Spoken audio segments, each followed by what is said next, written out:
कुर्ला कुरैश नगर east Maharashtra Mumbai में डियोना transport welfare association के president Shahid Sheikh ने जानवरों यानी भैंसों में हो रही लंपी स्किन डिजीज को लेकर और देवना स्लॉटर हाउस के बंद हो जाने पर चल रहे वाकयात पर अपना तफसीली इज़हार ख्याल किया।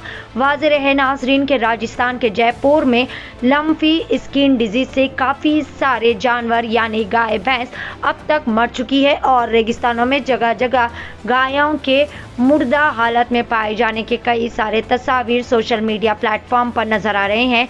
इसी ज़मन में शाहिद शेख साहब ने इस खुसूस में तमाम तर अपने तफसीली इज़हार ख्याल किया।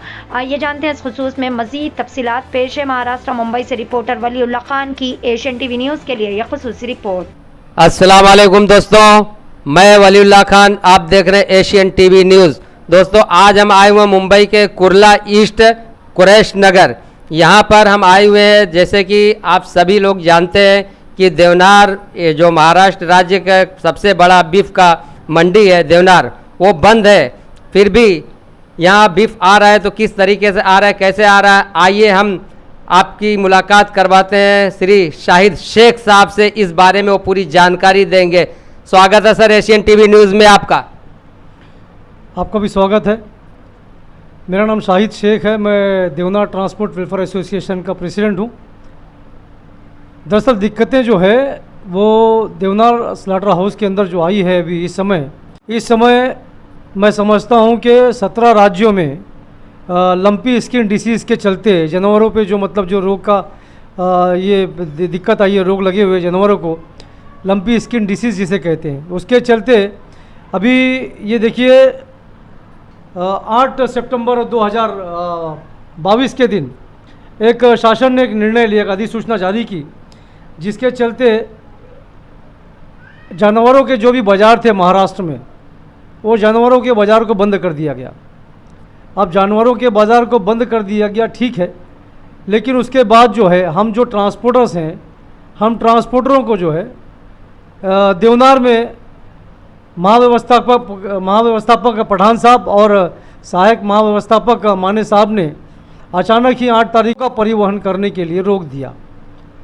और इत्तेफाक से 8 तारीख के दिन 3 पशुओं की वाहन बाहर खड़ी हुई थी।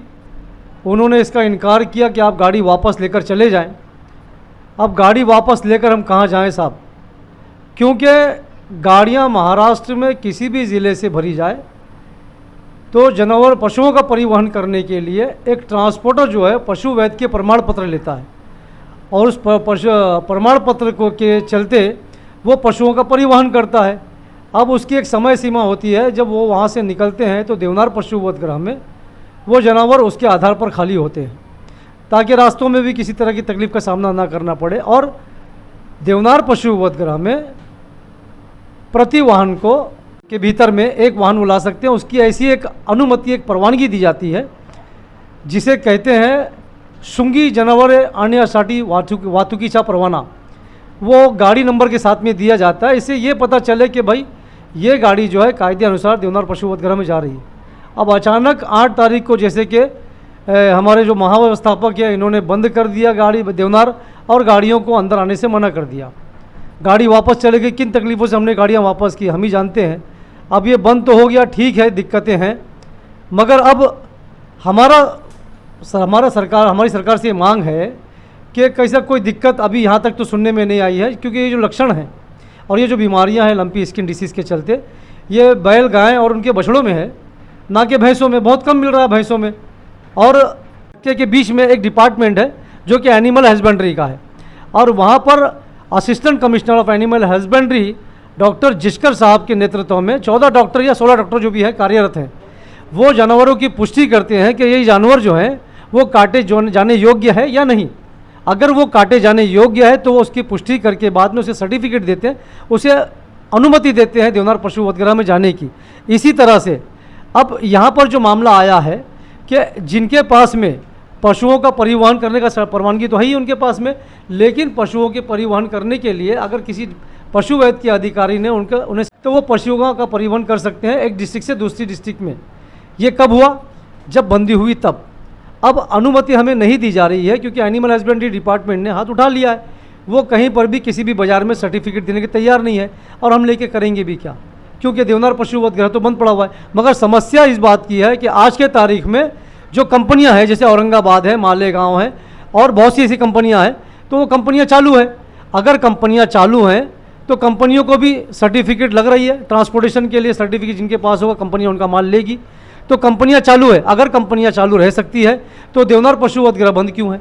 मेरा सवाल है ये सरकार से। इसीलिए मेरी मांग है कि मेरी आपसे गुजारिश है कि इस बात की सही तरीके से सरकार जांच करे और इसकी पुष्टि करे। लोग जो चर्चा कर रहे हैं और कुछ यूट्यूब पे पिछली रिपोर्ट्स लगी हुई है, ये लंपी स्किन डिसीज़ तो मैं समझता हूँ काफ़ी समय पहले से चलती आ रही है। तो सरकार ने इसके बारे में क्या एक कुछ निर्णय लिया था, नहीं लिया था? तो इन तकलीफ़ों का सामना अचानक हम लोगों का करना पड़ा, और अचानक ही कोई निर्णय आने के चलते ये बंद कर दिया गया। तो ये हम लोगों के लिए तकलीफ़दायक है। और हमारी गाड़ियों के हफ्ते हैं जो कि बैंक को हमें भरने हैं। अगर इस तरह से गाड़ी खड़ी रह गई तो बैंक वाले हमारी गाड़ियों को रिकवर कर लेंगे। सर, जैसे कि 8 तारीख से आप बंद बता रहे हैं, तब से अब तक आप लोग का कुल कितना नुकसान हुआ होगा, इसका कोई आइडिया है आपको? काफ़ी हद तक के नुकसान हो गया। अभी हमारी एक गाड़ी जो जाती है, हमारी गाड़ी अगर एक ट्रिप पे जाती है तो कम से कम 3 से 4 हज़ार रुपये की उसमें बचत आती है। अब ये 10 दिन हो गया, अगर 10 ट्रिप की अगर मैं बात करूं तो 10 ट्रिप में 30 से चालू हो जाएगी तो लोगों की समस्या का समाधान तो बाहर हो जाता है। मगर देवनार वाले परेशान रहते हैं, और देवनार में जो जानवर काटे जाते हैं, मैं समझता हूँ कि देवनार में कायदे अनुसार जानवर कटते हैं तो उसका रेवेन्यू सरकार को जाता है। अब बाहर जो लोग इलीगल काम करते हैं उससे सरकार को कोई फ़ायदा नहीं बल्कि नुकसान ही है, और उसका खमियाजा हमें भुगतना पड़ता है। उन पर किसी तरह के कोई मामला दर्ज होते हैं तो लोगों को लगता है कि देवनार वाले ये काम कर रहे हैं, हम बदनाम होते हैं उसके चक्कर में। सर, देवनार में जो जानवर वगैरह कटते हैं जिस तरीके से, तो उसके लिए क्या सुविधा है कि आम पब्लिक को कोई हानि ना पहुंचे उसके बीफ से, इसके लिए क्या सुविधा है? देखिए, आपने बहुत सवाल अच्छा किया। कैसा है कि मैं ये बात बोलना चाहूँगा कि देवनार पशु वध गृह में, जैसे मैंने बताया कि अभी फॉर एग्जांपल मैं अगर एक बाज़ार कर रहा हूँ, जैसे बाज़ार में व्यापारी बाज़ार कर रहे हैं और व्यवसाय के ताल्लुक से वो जानवरों के बाज़ार में खड़े हैं सातारा में। अब सातारा के अंदर वो वाहतुक अपना के बाद में ट्रांसपोर्टरों की गाड़ी में जब वो जानवर डालने जाते हैं तो उधर पे एक पशु वैद्य की अधिकारी होता है। वो पशु वैद्य की अधिकारी इस बात की पुष्टि करते हैं, उसकी जांच करते हैं कि ये पशु परिवहन के योग्य है या नहीं। तो सी रूल 47 या सी रूल 96 ऐसे 2 सर्टिफिकेट या एक सर्टिफिकेट उन्हें दिया जाता है। तो उसके चलते पशुओं का परिवहन होता है। और दूसरी बात, हमारे वाहन में जो है प्रादेशिक परिवहन कार्यालय से मिली हुई जानवरों के वाहतुक के लिए परवानगी है, जिसमें बिग एनिमल्स 10, यंग 1 20 हम डाल सकते हैं गाड़ी में। तो कायदे अनुसार हम जानवरों की वाहतुक करते हैं, और उसको लेकर के जब हम देवनार पशु वध गृह में आते हैं तो देवनार पशु वध गृह में आ जाने के बाद वो जानवर जब धक्के पर खाली होते हैं तो बीच का एक डिपार्टमेंट होता है नगर पालिका। जैसा कि मैं समझता हूँ अगर एक आठ और लग जाती तो कम से कम बैंक का 50,000 का मैं हफ्ता भर सकता था। मगर अब हफ्ता भरने की भी कैपेसिटी मेरे में नहीं, और मुझ में तो क्या, जितने भी ट्रांसपोर्टर्स हैं सभी की ये हालत है और दिक्कतें उन लोगों को हो रही है। अब इसी बात से वो चिंतित और भयभीत है कि वो हफ्ता कहाँ से भरेंगे, और उनके फिर घर के अखराजात हैं और इससे रिलेटेड जितने भी लोग हैं, जैसे ड्राइवर है, खलासी है, मज़दूर हैं, जितने भी लोग हैं काफ़ी तकलीफ़ में आ चुके हैं साहब। तो बीफ को लेके अभी शासन प्रशासन से आपकी क्या मांग है, और किस तरीके से जो आप कानून ये सरकार के सामने अपनी मांग रखना चाहते हैं? मांग क्या है? हमारी तो ये मांग है, रिक्वेस्ट है सरकार से। हम कहना चाहते हैं कि सब देखिए, ऐसा है कि हम लोग इस व्यवसाय से जुड़े हुए हैं, और देवनार पशु वध गृह जब बंद होता है तो हम लोग काफ़ी तकलीफ़ों में। बंदी कायदा लागू हुआ है, हमने नियमों का पालन पूरी ईमानदारी से के साथ किया है। हमने हमारे जब से ये बंदी लागू हुई है, गौ सत्यबंदी कायदा लागू हुई है, उसके बाद से हमने अपने वाहन में भैंस और पाड़े उसी की वाहतुक की है और अब तक करते आ रहे हैं।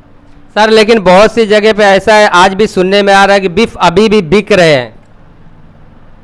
नहीं, मुंबई के अंदर मैं अगर बोलूँ तो मुंबई में तो कम से कम इधर सब खत्म हो चुका है मामला। और जिस तरह से ये होता है, अक्सर होता है, क्योंकि पिछले समय भी ये होता हुआ है, देवनार पशु वध गृह जैसे ही बंद होता है तो उसके बंद होने के चलते बाहर के लोग जो हैं, कुछ लोग, सभी लोगों की बात नहीं करूँगा, कुछ लोग अनायास ही मतलब ब्लैक मार्केटिंग शुरू कर देते हैं इनलीगल स्लॉटरिंग होने के चलते, और ये तकलीफ़ का बाइस है। महाराष्ट्र में भैंसों में लंपी त्वचा रोग है या नहीं? अगर ऐसा नहीं है तो कम से कम हमें इस बात की अनुमति दे कि हम ट्रांसपोर्टेशन कर सकें और अपने जानवर जो हैं, व्यापारी के जानवर देवनार में ला करके जो थोड़ा मोड़ा व्यवसाय जो करने वाले लोग हैं वो व्यवसाय कर सके। वो व्यवसाय करेंगे, हम लोग ट्रांसपोर्टेशन करेंगे, दोनों की समस्याओं का समाधान हो जाएगा। काफ़ी रोज़गार मर चुका है, लोग भूखमरी की हालत में आ चुके हैं 10 दिन में, बहुत तकलीफ है। तो मेरी सरकार से मांग है इसकी सही जांच करें और सही जांच करने के बाद में हमारे साथ न्याय करें, हमारे कारोबार को चालू करें। तो अभी तक आपने देखा शाहिद शेख साहब से हमने बातचीत की, इन्होंने पूरी ईमानदारी से सरकार के सामने अपना पक्ष रखना चाहा है। कैमरामैन मनोज कुमार सोनी के साथ एशियन टीवी न्यूज़। जय हिंद, जय महाराष्ट्र। शहर हैदराबाद के कल्ब में मौजूद शी&मी women's Jyoti centre beauty and accessories showroom, जहां पर तमाम दोशीज़ाओं और ख़वातीन की हुस्न को चार चांद लगाने वाले तमाम आराइशी प्रोडक्ट्स दस्तयाब रहेंगे। यहाँ पर खुसूसी प्योर लेदर से तैयार किए गए जयपुर के जोधपुरी ज्योतिस, कोल्हापुरी ज्योतिस सैंडल्स इंतहाई पुरकशिश व रंग बिरंगे कलर्स में दस्तयाब रहेंगे। इसके अलावा यहाँ पर तमाम उम्दा क्वालिटी के कॉस्मेटिक प्रोडक्ट्स, बैंगल्स, परांदे और बहुत कुछ इंतहाई वाजबी दामों में दस्तयाब रहेगा। हमारा पता है शी&मी वुमेन्स ज्योति सेंटर, बिलो टोली चौकी, फ्लाई ओवर ब्रिज, हैदराबाद।